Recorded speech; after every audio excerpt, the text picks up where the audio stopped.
सासू माँ बदल गई। कहानी उस घर की है जहाँ बहू और बेटी को एक माना जाता था, लेकिन फिर अरे शिखा बेटा, तू रसोई में क्यों घुसी रहती है?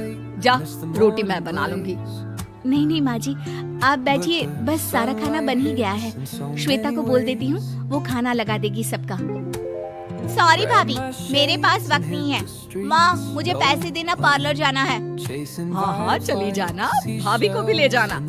वो भी जाने को बोल रही थी पार्लर, पर पहले ना मदद कर दे उसके खाना लगाने में। देख माँ, वो बहू है, उसे बहू रहने देना। इतना सर पर मत चढ़ा भाभी को। श्वेता, ज्यादा मत बोला कर। बहू और बेटी में कोई फर्क नहीं होता है। जा जाकर काम कर। ननद को माँ का भाभी से इस तरह प्यार करना बिल्कुल अच्छा नहीं लगता। वो बार बार किसी न किसी तरह माँ को भाभी के खिलाफ भड़काती रहती, लेकिन कोई फायदा ना होता। एक रोज, अरे बेटे किशन, जा बहू को कहीं घुमा कर ला।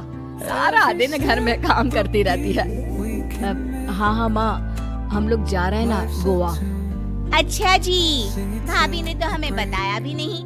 वैसे तो सारी पंचायत करती है, ये गोवा वाली बात क्यों छुपा गई हमसे? अरे क्योंकि उसे खुद नहीं पता था बहन। मुझे टिकट सस्ती मिल रही थी तो मैंने बुक कर दिया। हाँ शिखा, पैकिंग कर ले, संडे हम जा रहे हैं गोवा। दोपहर में शिखा पैकिंग कर रही थी कि सास आ जाती है। ये क्या बहू, साड़ियाँ? अरे गोवा जा रही है घूमने या फिर शादी में मायके हैं? माँ जी, ऐसा कुछ है ही नहीं, समझ में नहीं आ रहा क्या रखूं कपड़े में। अरे तेरी और श्वेता की साइज तो एक ही है, उसके कुछ मॉडर्न कपड़े ले ले, आकर लौटा देना। हाँ माँ जी, ये ठीक रहेगा। शिखा श्वेता के पास जाती है और उससे कपड़े मांगती है। ना जी ना, मैं अपने कपड़े ना दूं। वैसे भी फैल जाएंगे मेरे कपड़े, बहुत महंगे वाले हैं। शिखा मुंह लटकाकर कमरे में आ जाती है तो सास कहती है, चल तैयार हो जा, तुझे मैं शॉपिंग करा कर लाती हूँ गोवा की। बस फिर क्या था, सास बहू निकल जाते हैं मार्केट और एक से बढ़कर एक ड्रेस खरीद कर घर आते हैं। पहले बता देती कि नए कपड़े दिलाने वाली है भाभी को, तो मैं अपने ही दे देती ना भाभी को, मुझे दिला देती नए कपड़े। देख श्वेता, परिवार का मतलब सबके साथ रहना होता है, ना कि सिर्फ अपना सोचना। वैसे भी तुझे अच्छे संस्कार सीखने चाहिए। और रही बात कपड़ों की, तो शिखा, आज से घर पर भी तू मॉडर्न कपड़े ही पहनेगी। कोई जरूरत नहीं है ये साड़ी वाड़ी लपेटने की। अब क्या था, घर पर श्वेता और शिखा एक जैसे रहते। एक बार पड़ोसन आती है। अरे बेटा, तो बुलाना जरा, बात करनी है। शिखा सास को बताती है और रसोई में चली जाती है। ये आपकी बेटी बहुत बड़ी हो गई है, इसके लिए एक रिश्ता है, कहो तो बता दूं। ये बेटी नहीं बहू है, घर में सब एक जैसा ही रहता है। वैसे मेरी बेटी भी बड़ी हो गई है, कोई रिश्ता हो तो जरूर बताना। पड़ोसन रिश्ता लेकर उन लोगों के घर आती है। तब श्वेता की होने वाली सास कहती है, तो ये घर है, कितने मंजिल का है? और ये बहू ने आपकी क्या पहन रखा है, जीन्स टॉप? अरे भाई, साड़ी वाड़ी नहीं है क्या इसके पास? देखिए, सर्दी है तो साड़ी में बहू कैसे मैनेज करती, वैसे पहनती है साड़ी भी।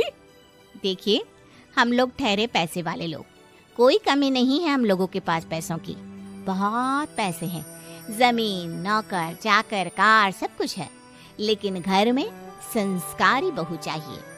समझ रही हैं ना आप? सास कुछ कहती कि श्वेता बोल पड़ती है, हाय रे, नौकर चाकर से लेकर जमीन, कार, पैसा, हाँ हाँ मुझे रिश्ता मंजूर है मुझे। अरे रुक जा श्वेता, मैं बात कर रही हूँ ना। देखिए, हम लोगों के घर इतनी आजादी नहीं मिलेगी। अरे हाँ कर देना माँ, हाँ कर दे जल्दी से। सास क्या करती, बेटी की शादी ऐसे घर में कर देती है जहाँ ना उनके विचार मिलते हैं और ना ही आचार। शादी के बाद एक रोज फोन पर, श्वेता बेटा, एक बार घर आ जा, बहुत दिल करता है तुझे देखने का। माँ, वो घर पर बहुत काम होता है, कैसे आऊँ? बड़ा घर है, लेकिन आने जाने वालों की लाइन ही लगी रहती है। बेटा, मैं तो जानती थी उस घर का हाल। लेकिन तू ही नहीं मान रही थी। माँ देख, हर घर का यही हाल है। तेरी बेटी को यहाँ घूंघट हटाने की परमिशन नहीं है और एक तरफ भाभी स्कर्ट पहनकर घूम रही है। बेटा, मुझे क्या पता था कि मेरी बेटी को ससुराल के नाम पर पिंजरा मिल जाएगा। अच्छा माँ, फोन रखती हूँ, सास को गर्मा गर्म रोटी खिलानी है। तुम लोगों की तरह नहीं कि एक रोटी बनाओ, एक सब्जी बनाओ, फिर सारा दिन फ्री होकर घूमो। सास फोन तो रख देती है, लेकिन सोच में पड़ जाती है कि एक तरफ बेटी जिसे कोई आजादी नहीं, वहीं दूसरी तरफ बहू जिसे देखकर लगता ही नहीं कि उसकी शादी भी हुई है। अगले रोज। शिखा, अरे ओ शिखा। हाँ माँ, क्या हुआ? कुछ चाहिए आपको? मैं जिम जा रही थी। जिम के कपड़ों में बहू को देखकर सास को घूंघट में अपनी बेटी का ख्याल आता है। देख बहू, घर में बहू की तरह रहा कर। इतने टाइट कपड़े पहनकर जिम जाना पसंद नहीं मुझे। जा जाकर रोटी बना। रोटी? माँ, अभी तो शाम के 6 बजे हैं, इस वक्त रोटी? अब क्या मेरे खाने पीने पर भी पहरा है? अरे जब मर्जी तब मैं अपने घर में खा भी नहीं सकती क्या? बहू को अजीब लगता है। वो समझ नहीं पाती कि जो सास कल तक इतनी सपोर्टिव थी, उन्हें अचानक से क्या हो गया। वो किचन में जाती है, गरम रोटी के साथ 2 तरह की सब्जी, रायता, सलाद सब लेकर सास के पास आती है।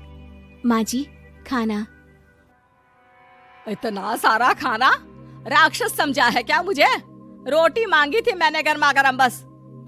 पर माँ जी, रोटी खाती किससे आप? सब्जी तो बनानी थी ना। अरे भूख मर गई मेरी तेरी बहस से। जा जाकर काम कर, अंदर पूरी रसोई साफ कर। बहू अंदर चली जाती है। थोड़ी देर में श्वेता घर आती है। अरे शिखा, जल्दी से चाय ला, पकवान बना, मेरी बेटी आई है। अरे नहीं नहीं माँ, ड्राइवर बाहर खड़ा है।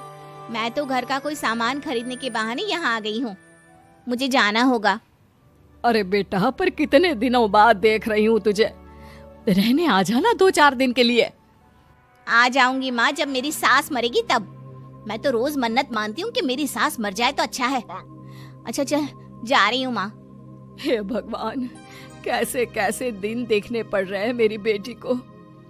सास अंदर जाती है, जहाँ श्वेता की जिम वाली सहेली का फोन आया होता है। क्या बात है, आज जिम नहीं आई? अरे पता नहीं यार, आज माँ को क्या हो गया अचानक।